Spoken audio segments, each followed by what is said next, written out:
আমেরিকার কাছ থেকে গ্রিন সিগন্যালটা পেয়েই গেল ভারত। আর শুধু মাত্র সম্ভবত 48 ঘন্টার অপেক্ষা, তারপরেই কিন্তু পাকিস্তান সারা জীবনের মতো এমন বড় সবক পেতে চলেছে যে এটা তাদের ইতিহাস ছেড়ে দিন, আর কোনো দিন ভারতের চোখের দিকে চোখ তুলে তাকানোর ক্ষমতা তাদের আর থাকবে না। পরিষ্কারভাবে আমেরিকা জানিয়ে দিয়েছে তারা সব দিক থেকে ভারতের পাশেই রয়েছে। এবং শুধু তাই নয়, এই খবর পাওয়ার পরই ভারতের রণসজ্জায় সজ্জিত হওয়া সৈনিকরা যেমন যুদ্ধের জন্য তারা প্রস্তুত জানিয়ে দিয়েছে কেন্দ্রীয় সরকারকে, শুধুমাত্র অপেক্ষা গ্রিন সিগন্যালের পাকিস্তানের ওপর ঝাঁপিয়ে পড়া থেকে। সেই মুহূর্তে পাকিস্তানের প্রধানমন্ত্রী থেকে পাকিস্তান কার্যত নরেন্দ্র মোদীর সামনে হাঁটু গেড়ে ক্ষমা ভিক্ষা চাইতে এখন বিভিন্ন দিক থেকে উঠে পড়ে লেগেছে। নয়া দিল্লির সঙ্গে সম্পর্ক বজায় রেখে যেন এই যুদ্ধকে কোনোভাবে ঠেকানো যায়, তাছাড়া রাশিয়া চীনের পায়ে পড়ে ভারতকে যেন আটকে রাখা যায়, তার জন্য অনবরত চেষ্টা চলে যাচ্ছে। তার প্রমাণও আজকে আপনাদের সামনে আমি দিতে চলেছি। নমস্কার, welcome to simple as ABC. আপনাদের সকলকে স্বাগত জানিয়ে শুরু করছি আজকের অন্যতম গুরুত্বপূর্ণ একটি পর্ব, আমি প্রলয়। দেখুন, আপনাদের সামনে আমি প্রথমেই সময় নষ্ট না করে যেটা দেখাতে চাইবো অত্যন্ত গুরুত্বপূর্ণ, আপনারা একটু মন দিয়ে দেখুন। পেহেলগাঁওয়ের বদলা নিতে পাকিস্তানে ঢুকে ফৌজি অপারেশন, ভারতকে সবুজ সংকেত দিল আমেরিকা। এর থেকে বড় খবর আর কি হতে পারে? আপনাদের মাথায় রাখতে হবে, এর আগে যতগুলো বাইল্যাটারাল হয়েছে, যুদ্ধের পরিস্থিতি হয়েছে, এই রকম সাপোর্ট ভারত কোনোদিনও আদায় করতে পারেনি কারুর কাছ থেকে। আর আজকে এমন একটা পরিস্থিতিতে ভারত দাঁড়িয়ে রয়েছে যেখানে আপনি রাশিয়া থেকে, জার্মানি থেকে, ফ্রান্স, আমেরিকা, ইটালি, প্রত্যেকটি দেশ ভারতের সঙ্গে রয়েছে। তুলসী গাবার্ড যে মন্তব্য করেছেন, সেই মন্তব্য দেখলে আমাদের এখানকার শেকু এবং মাকুরা লজ্জা পাবেন। কেন লজ্জা পাবেন জানেন? তুলসী গাবার্ড পরিষ্কারভাবে তার বিবৃতিতে জানিয়ে দিয়েছেন যে আমেরিকা, যে পাকিস্তানের টেররিস্টরা ভারতের মধ্যে ঢুকে হিন্দুদের হত্যা করেছে। তুলসী গাবার্ড তিনি এই মন্তব্য লিখতে সাহস করেছেন। কে তুলসী গাবার্ড? আপনারা জানেন, আমাদের যেমন অজিত ডোভাল আমেরিকার, তেমনি তুলসী গাবার্ড। সেই তুলসী গাবার্ড পরিষ্কারভাবে, আমাদের কংগ্রেস যেমন বলছে গানম্যানরা মেরেছে, কোনো গানম্যান নয়, টেরোরিস্ট। কিন্তু আমাদের এই যে শেকুমাকু বলতে পারছে না টেরোরিস্টরা মেরেছে। আমাদের শেকুমাকু এবং আনন্দবাজার পত্রিকা বলতে পারছে না যে হিন্দুরা সেখানে মার খেয়েছে, বেছে বেছে হিন্দুদের মারা হয়েছে, তারা বলছেন না।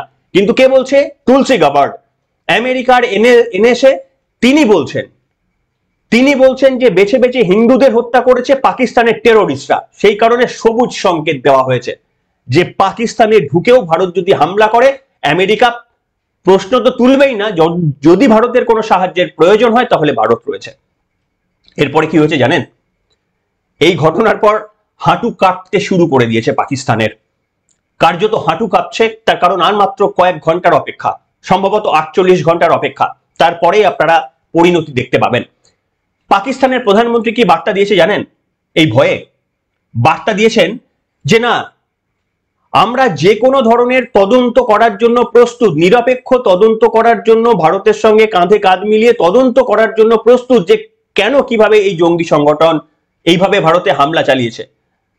আরে শুনুন, সব জিনিসেরই একটা লিমিট রয়েছে। শুধুমাত্র ধর্মের দোহাই দিয়ে আপনারা হিন্দু নিধন করবেন, একটা দেশ সেটাকে সমর্থন করবেন, আর এরপরে যদি ভাবেন ভারত সেটাকে ছেড়ে দেবে, আপনারা মূর্খের স্বর্গে বাস করছেন। আপনারা শুনুন, পাকিস্তানের প্রধানমন্ত্রী, নির্লজ্জ দেশের নির্লজ্জ প্রধানমন্ত্রী কি বক্তব্য বলেছে শুনুন। ভারতের সঙ্গে আর যুদ্ধ তার করার ক্ষমতা নেই, কি বক্তব্য বলেছে শুনুন। With its role as a responsible country, Pakistan is open to participate in any neutral, transparent and credible investigation. Continuing with its role as a responsible country, Pakistan. শুনলেন, তিনি নাকি এখন নিরপেক্ষ তদন্ত চাইছে। আরে তদন্তের গুলি মেরেছে তোদের তদন্তের গুলি মেরেছে, তোদের ভেতরে ঘরে ঢুকে তোদের ওই জেহাদিদের তো মারবে, ইয়া তোদের সৈন্যদের যদি না মেরে আসতে পারে ভারতের সেনা, তোদের জমি যদি দখল করতে না পারে, তোদের চেকপোস্ট এলওসি কে যে সিমলা চুক্তি তোরা বাতিল করেছিস, নিজেদের একেবারে কাটা ঘায়ে নুনের ছিটের কাজটা তোরা নিজেরাই করেছিস, সে তোদের ঘরের মধ্যে ঢুকে শুয়োরের মতো যদি ভারতের মিলিটারি তোদের মারতে না পেরেছে, শুধু অপেক্ষা সময়ের, আর কোন রকমের মার্সি না, কোন রকমের মার্সি না তোদের জন্য। আমি আপনাদের সামনে দেখাতে চাইবো যে পাকিস্তানের অবস্থা দেখুন। পাকিস্তানের ডিপ্লোম্যাট যারা ভারতে এই মুহূর্তে এখনো দু একজন রয়ে গিয়েছে, ভারত ছেড়ে চলে যাওয়ার আগে আরো একবার তারা চেষ্টা করলেন নয়াদিল্লিতে মানে তাদের বক্তব্য পৌঁছে দেওয়ার। আপনারা দেখতে পাচ্ছেন সেই ভিডিওটা ছোট করে আমাদের চ্যানেলের পর্দায়।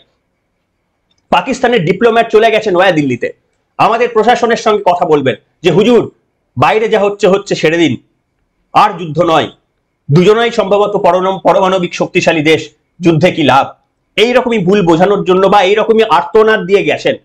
কোনো ফল হবে না এবারে, কোনো ফল হবে না এবারে, কোনো সার্জিক্যাল স্ট্রাইক না এবারে, কোনো সার্জিক্যাল স্ট্রাইক আর হবে না পাকিস্তানের বিরুদ্ধে। তার কারণ প্রত্যেকবার একটা করে আমরা আপনাদের ছাড় দেবো, আর সেই ছাড় নিয়ে আপনারা ওই কিছু মানে এদের কি বলবেন, মানে মহিলারা এর থেকে শক্তিশালী মানসিকভাবে, এবং এই যে জঙ্গি সমাজ, আরে ক্ষমতা থাকলে আগের দিনই আমি বলেছি দিতে পারতিস ওই বন্দুকগুলো যাদের নিরস্ত্রভাবে হত্যা করলি, দিতে পারতিস দুটো বন্দুক, তারপরে দেখতাম লড়াই যদি মারতে পারতিস তাহলে সালা বুঝতাম বাপের বেটা, দিতে পারতিস দুটো বন্দুক, নিরীহভাবে মানুষগুলোকে হত্যা করলি। আপনারা জানেন যে ভারতের কিছু মুসলমান কিভাবে সাহায্য করছেন? আপনাদের আমি আগেও বলেছি, আমাদের ঝন্টু বসাক দেশের গর্ব, পশ্চিমবঙ্গের গর্ব, ঝন্টু বসাক, ঝন্টু মাফ করবেন ঝন্টু শেখ পশ্চিমবঙ্গের গর্ব, মুসলিম সমাজের গর্ব, গুলি খেয়েছেন ওই বুকের মধ্যে। আমার আপনাকে সুরক্ষিত করতে গিয়ে ঝন্টু শেখরা গুলি খাচ্ছেন, সেখানে এই ঝন্টু শেখদের নাম একেবারেই মানে ধুলোয় মেশানোর কাজ করছেন কিছু জেহাদিরা, যারা বলছেন যে পাকিস্তান দিন জিন্দাবাদ। ঝন্টু শেখরা বর্ডারে দাঁড়িয়ে গুলি খাচ্ছে, আর এখানে এসে আসানসোলের মধ্যে দাঁড়িয়ে কিছু এই জেহাদিরা তারা বলছেন পাকিস্তানি জিন্দাবাদ। মুসলিম ভাই বোনেরা আপনারা ছেড়ে দেবেন? আপনারা কার পক্ষে মুসলিম ভাই বোনেরা? আপনারা কার পক্ষে?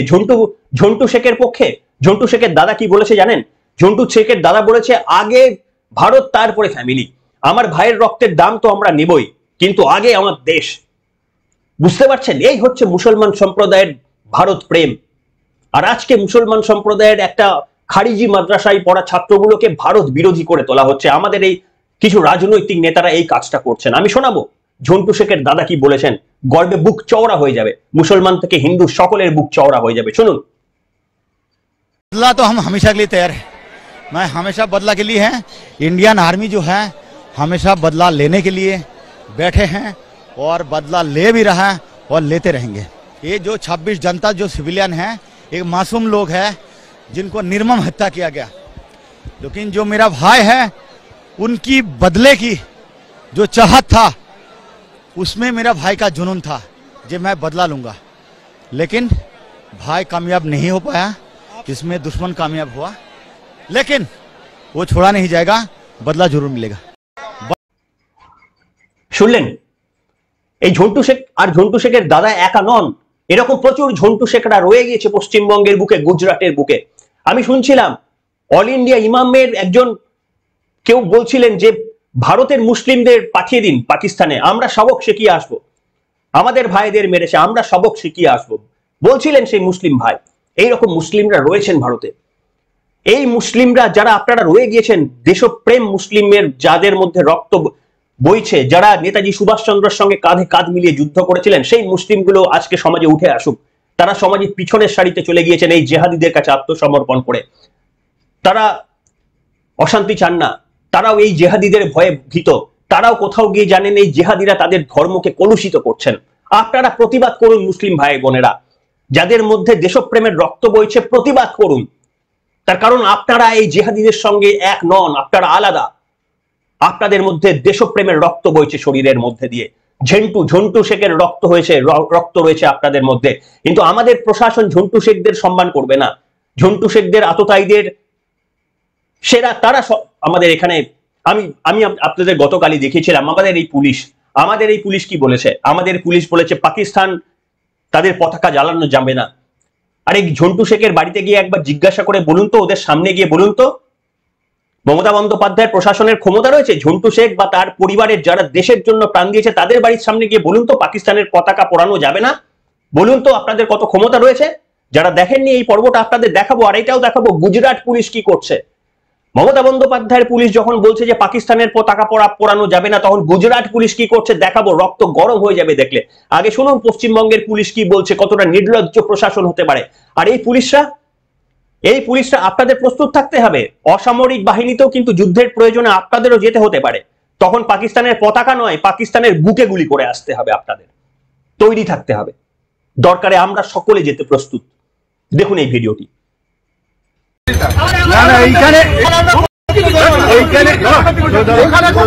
পাকিস্তানের পতাকা, এটা কি পাকিস্তান হয়ে গেছে? পাকিস্তানের পতাকা এখানে পোড়ানো যাবে না।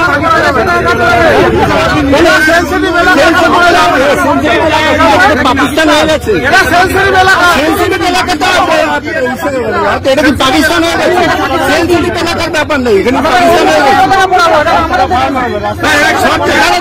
সব জায়গায় সেন্সিটিভ হয়ে যাবে, তাহলে তো স্যার এখানে সব জায়গায় সেন্সিটিভ হয়ে যাবে।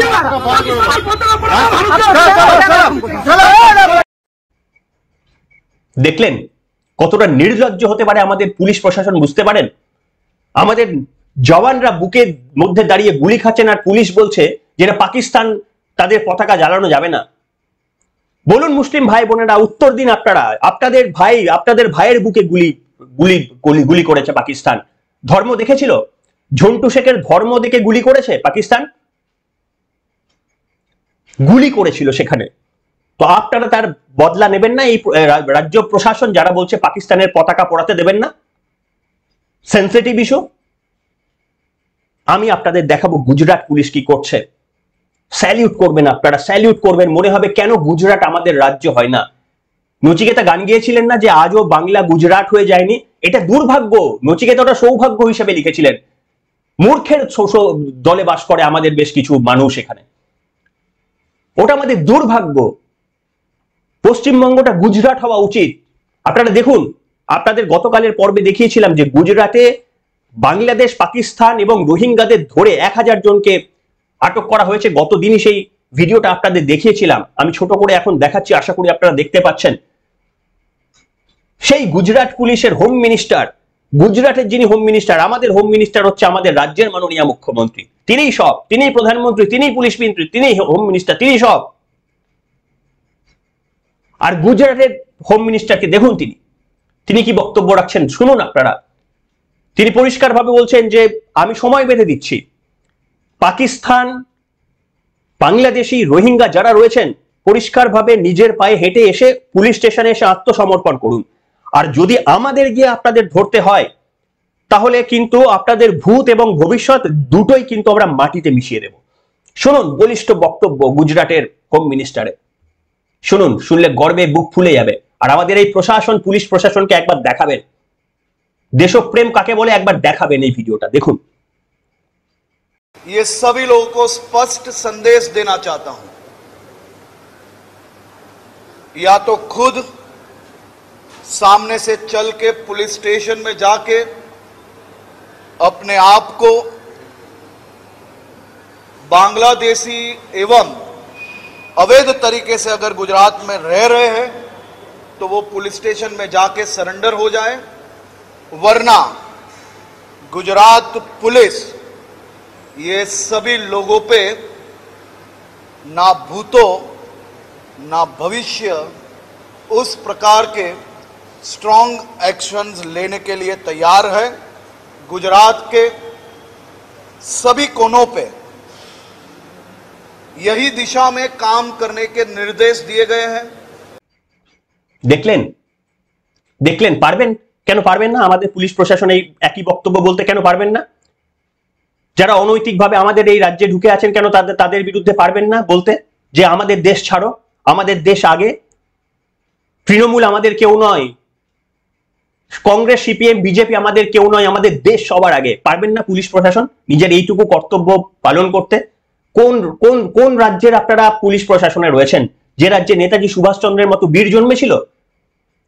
আপনাদের মতো ক্ষুদ্র স্বার্থে যদি তারা এইরকম ভাবে, আপনারা আজকে যেভাবে একেবারে এইভাবে আপনারা থাকছেন, এইরকম ভাবে যদি আমাদের স্বাধীনতা সংগ্রামীও সেদিন যদি ইংরেজদের কাছে আত্মসমর্পণ করতো, আপনারা ঠিক যেমন এই মমতা বন্দ্যোপাধ্যায়ের কাছে আত্মসমর্পণ করেছেন, ঠিক আমাদের স্বাধীনতা সংগ্রামীরাও যদি আত্মসমর্পণ করতো, আপনারা পারতেন স্বাধীনতা, আপনার পূর্বপুরুষরা স্বাধীনতার দিন দেখে যেতে পারতেন?